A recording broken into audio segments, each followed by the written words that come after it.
Nag-iingay na si Oreo. Nag-iingay na.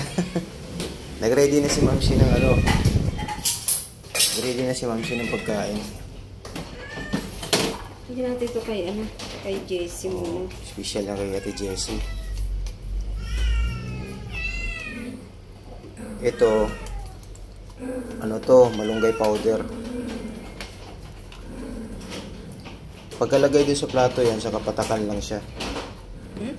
Ay, naglagay ka rin dito? Ito yun, nalagay ko na lahat yan. Kasi ito, paragis. Bibili ito ng paragis powder. Tama yun, kay Jessie. Yan, okay. Lagay mo malunggay. Yan, si. Okay na. Yan. Unahin mo natin si Ate Jessie. Oh, nag-ready na si Mamsi sa inyo. Oh, Ate Jessie muna. Wow, wala na si Oreo. Kuya Oris natin, oh. Wala rin si Lucky Boy. Isa loob si Lucky Boy. Kailangan kasi muna silang ikulong pag nag-ready ng pagkain. Oh, Oris Boy. Diba doon sa area natin, tahimik lang kayo pag mag-ready si Dada. Dito sa bahay Orange, ano? Ay, nabuhos. Magkakagulo sila. Ito kay Orange Boy. Ano? Lagay mo ng ano.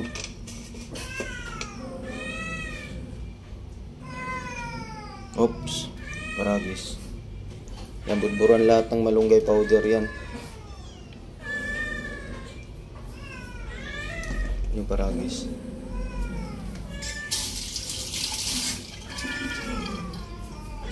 Busy siya. Alam nyo guys, mas mahirap yung ginagawa ni Mamsi dito sa bahay kaysa sa akin doon sa trabaho. Sa pagpakain sa kanila. Ilan to nandito? 12. Sama aso. Eh sa akin doon, 4 lang sa trabaho. Hindi pa sila makukulot pag pinakain. Ayan, pakilagyan mo dito ng ano yan. Ayan o. Ito. Okay, Orange Boy. Ayan. Hirap naman itong kunin. Yan o, yan. Yan. Natin kay Orange Boy. Teka lang, Oreo Baby. Yun ang ano magwala. Yung dalawa, si Oreo Baby at saka si ano. Si Lucky Boy. Oh, Orange Boy, kain ka na dito, baby. Kakain si Kring Kring yan. Kunin muna natin yung ano, Orange Boy, kutson. Yun na. O yan, para makakain kang ano.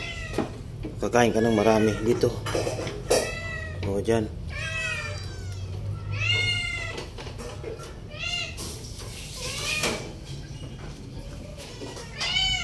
Teka lang, Oreo. Nag-ready na si Mamsi. Ito na. Bigyan na natin.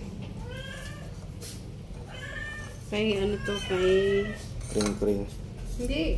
Ay, kay Kring. Ito kay Blue. Blue. Asan si ano, the rider?